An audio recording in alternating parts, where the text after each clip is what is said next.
Florence Scovel Shinn talks a lot about how your thoughts, beliefs, and imagination create your world. And modern neuroscience is actually able to show us how this works and why it happens like that. So we're going to talk about it a little bit. At the base of your brainstem, you have this little bundle of nerves that you may have heard about before called the reticular activating system. And what its job is to be a filter for the information that is coming into your brain because there are millions of bits of information coming in at any given time, and we cannot consciously notice all of them all at the same time. We have to filter out what we're finding. There has to be some measure of a filter. What we filter out is influenced by our beliefs, by the things we're focused on, and by the repeated thoughts that go through our mind. This is part of the reason that affirmations can work really well for people. This is why when someone says your name in a big, loud room, you hear it. Imagine you're at a big conference and there are people talking everywhere. There's tons of things going on, and you hear someone say your name. You notice that. You may not have noticed anything else, but you notice when someone says your name because you have been conditioned your whole life to filter for your name. It's not that you're always listening for it, but you catch it. You hear it when someone says your name. Another situation that a lot of people will notice is when you get a new car and then you see that car everywhere on the road, or you decide you want a certain kind of car and then you start to see it everywhere. We were going to get a car, and the car that we were testing was something we had never even heard of before. We're like, what even is this car? We did a little bit of research on it. We liked it and we got it. And when we got home, we realized there was like the twin car in our neighborhood. We had never heard of this car before, never seen it before, and its twin lived down the street from us. And when we go out, we always see them. And we often park near them in parking lots.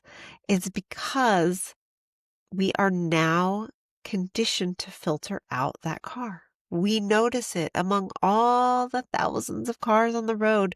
We notice the car that is like ours.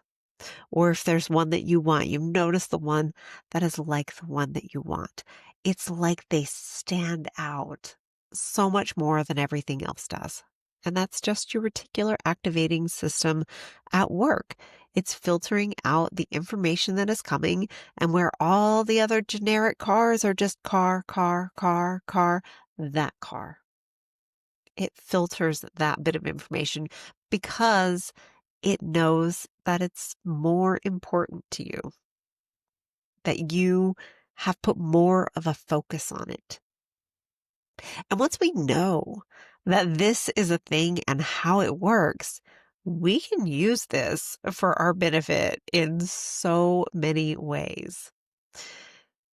If you are typically pessimistic, you might be inclined to focus on problems, which means that your reticular activating system will be like, gotcha, let's find the problems. And you will see problems everywhere. If you tend to be a little bit more optimistic and focus more on opportunities, your reticular activating system will find for you the opportunities and the potentials and the possibilities. That seems very helpful, doesn't it? It does to me. I love it that I can choose where I want to put my focus and that I can let my brain find the things that I want to focus on, that it will filter out the things that I want to focus on and highlight areas that I want to focus on. But you have to be really careful with that too, because sometimes we can get into these spirals of focusing on the wrong thing, and your brain picks it up and it's like, cool, this is what we're going to focus on right now. And so it shows you more and more of the wrong thing that isn't the thing that you want. Let it work for you, not against you. Let it show you the opportunities and the possibilities, not the problems. I think it's really exciting and beautiful when we have this place where wisdom and science can agree with each other. And then we have this big opportunity to use that to our advantage. So today I want you to think about, what is the thing that you want to see more of in your life? Spend a little bit of time thinking about that thing that you want to see more of, and watch how the world around you begins to shift and show you more of that thing. One more story. I was playing with this idea once about the world showing me the things that I was thinking about. And I started thinking about weird things, unexpected things, just so that I could see if they were brought into my reality. And I chose a peacock feather. That was something that I was thinking about. And I thought, how could a peacock feather show up for me? Probably in a picture or online somewhere. It could show up in my reality that way. But that's not how it showed up. What happened instead is that my daughter and I were having a walk around the block, which we do almost every single day. And on that walk, I found a peacock feather. It was literally just laying on the ground. It is really fun to play with these ideas and to choose some things that are maybe feel a little outrageous, and let them be shown to you. I don't think that the reticular activating system was entirely responsible for my peacock feather. I think there's a little piece of God in there too, but I was just playing with that idea. Like, let's see if I can filter for this. Let's see if I can filter for this. So see what you can filter for today. That is something that will be good for you, beneficial for you, something that you will enjoy, something that will be sort of wild and outrageous and fun. And just play with it, because it's fun to play with and see what happens. What do you want your brain to find for you this week?